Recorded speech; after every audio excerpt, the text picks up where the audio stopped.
사도신경으로 신앙 고백하겠습니다. 저는 전능하신 아버지의 하나님 천지의 창조주를 믿습니다. 저는 그분의 유일하신 아들 우리 주 예수 그리스도를 믿습니다.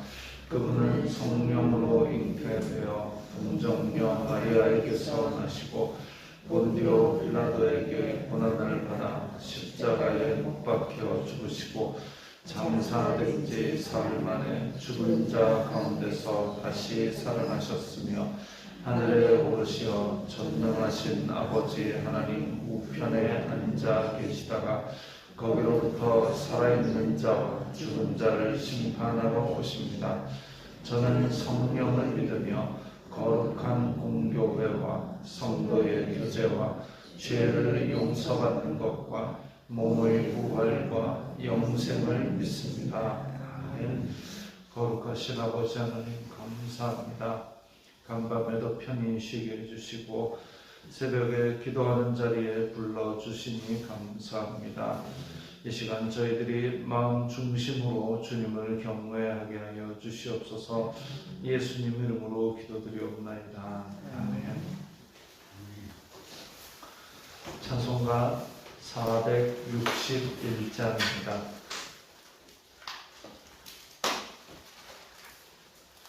찬송가 461장입니다.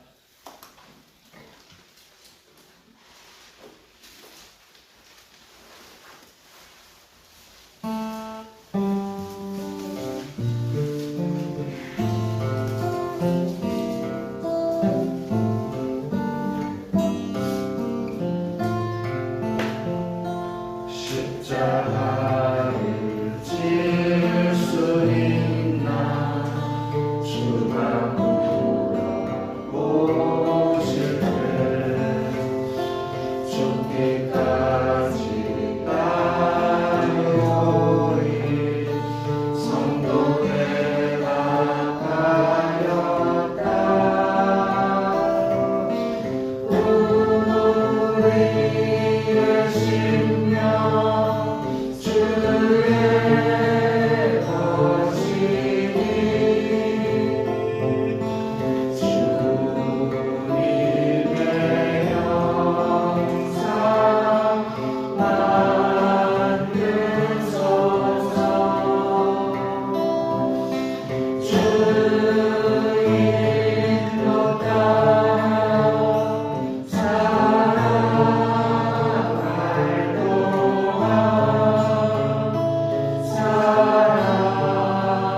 베드로후서 1장 1절부터 4절까지의 말씀입니다.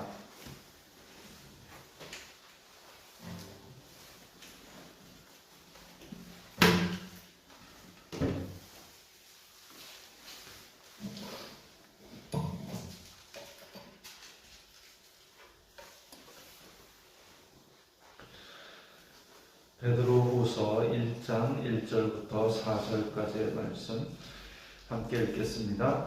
예수 그리스도의 종이며 사도인 시몬 베드로는 우리 하나님과 우리 구주 예수 그리스도의 의를 힘입어 동일하게 보배로운 믿음을 우리와 함께 받은 자들에게 편지하노니 하나님과 우리 주 예수님을 알므로 은혜와 평강이 너희에게 더욱 많을지어다. 그의 신기한 능력으로 생명과 경건에 속한 모든 것을 우리에게 주셨으니 이는 자기의 영광과 덕으로서 우리를 부르신 이를 알므로 말미암으니라. 이로써 그 보배롭고 지극히 큰 약속을 우리에게 주사 이 약속으로 말미암아 너희가 정욕 때문에 세상에서 썩어질 것을 피하여 신성한 성품에 참여하는 자가 되게 하려 하셨느니라. 아멘. 베드로후서 베드로의 두 번째 서신입니다. 근데 여기에서 1절에 예수 그리스도의 종이며 사도인 시몬 베드로. 초대교회에서 사도 이러면 가장 큰 권위를 가진 사람이었습니다. 사도. 이게 예수님께서 활동을 하실 때에, 공적인 사역을 시작하셨을 때에 많은 제자들이 몰려왔고, 그 많은 제자들 가운데서 특별히 12를 밤새 기도하시고 12를 택하여서 곁에 있게 하시고 사역을 돕게 하셨는데 그 사람들을 사도라고 불렀습니다. 그런데 이 사도라는 사람이 초대교회에서는 가장 권위 있는 사람으로 받아들여졌는데, 그런데 종이 먼저 나왔습니다. 예수 그리스도의 종이다. 그러니까 가장 높은 권위를 가진 사람인데 종이다라는 것을 먼저 강조를 했습니다.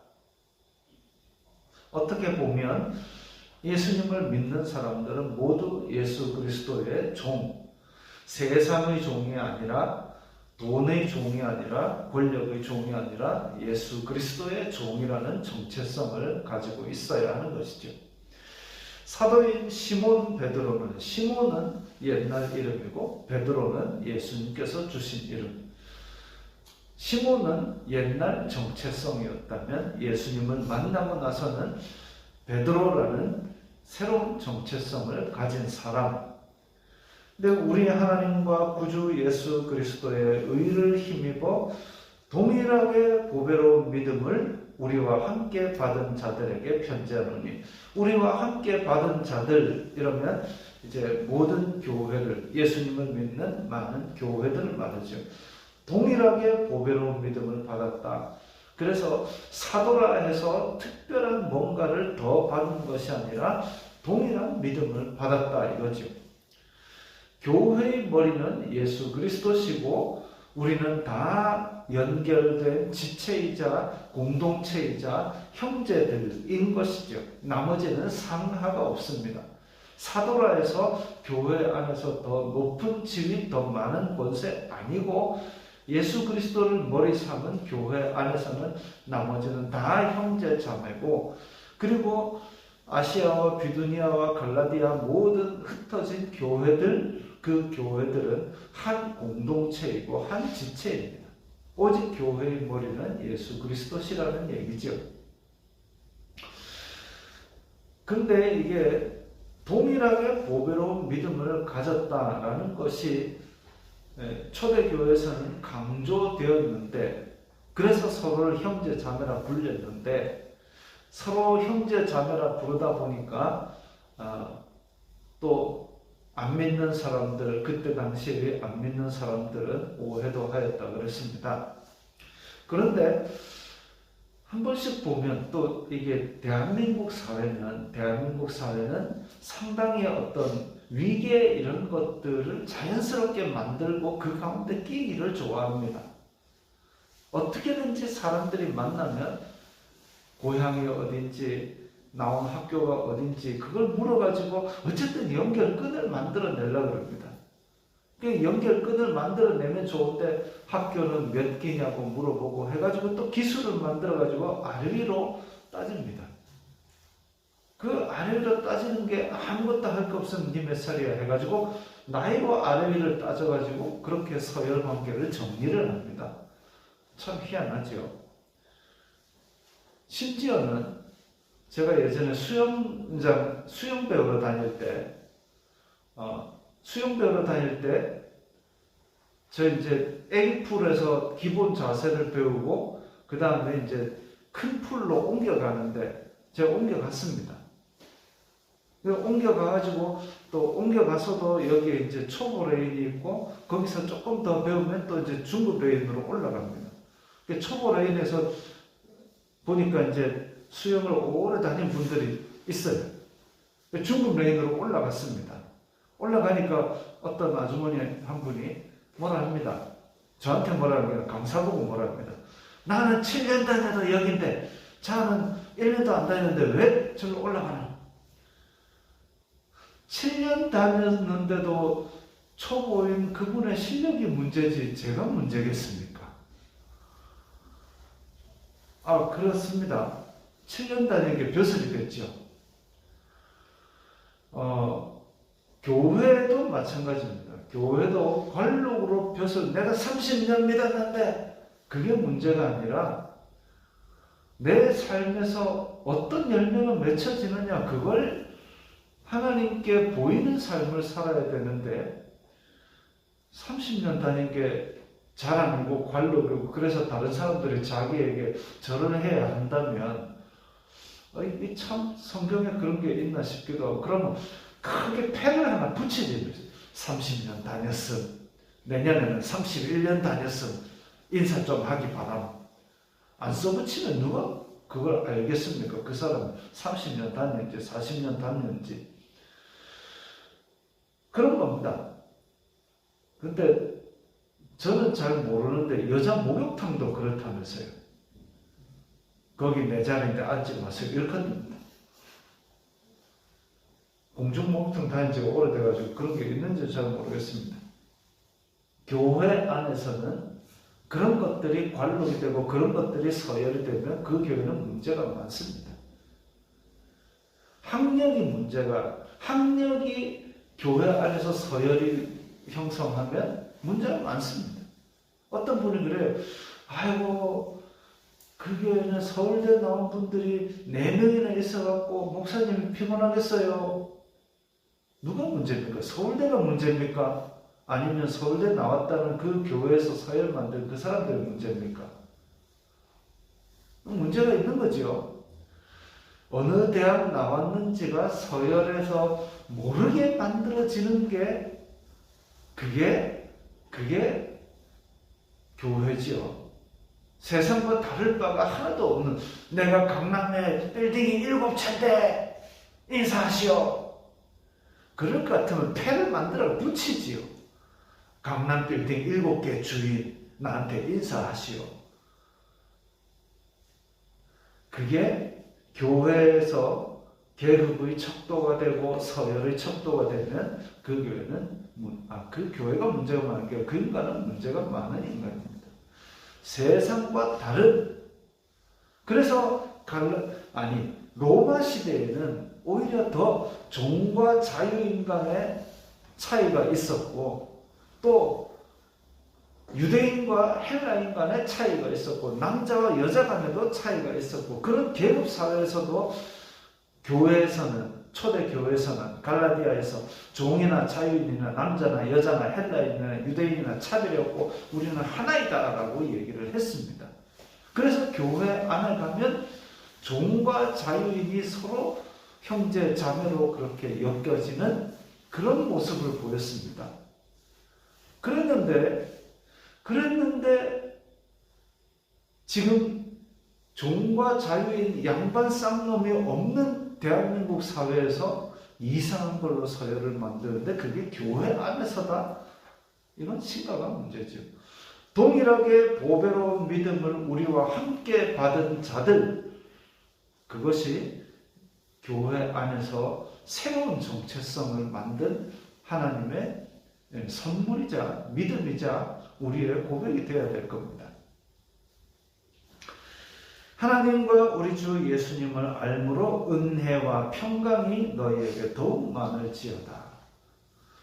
이 말씀은 우리가 다른 사람을 축복하거나 혹은 자녀들을 축복할 때, 인사할 때 참 쓰기 좋은 말이죠. 하나님과 주 예수님을 알므로 은혜와 평강이 너희에게 더욱 많을지어다. 길면 줄여서 그냥 은혜와 평강이 있기를 바랍니다. 이것도 괜찮죠. 그래서 첫 인사로 이렇게 은혜와 평강을 빌었습니다. 3절에 그의 신기한 능력으로 생명과 경건에 속한 것을 우리에게 주셨다. 생명과 경건에 속한 것. 그래서 예수 그리스도로 말미암아 우리는 영생을 얻었고, 그로 말미암아 우리는 이 세상에 살면서 경건하게 살아야 되고, 그런 능력을 우리가 받았습니다. 우리에게 주셨다 그랬습니다. 우리 힘으로 거룩해질 것이 아니라 그런 것을 우리에게 주셨습니다.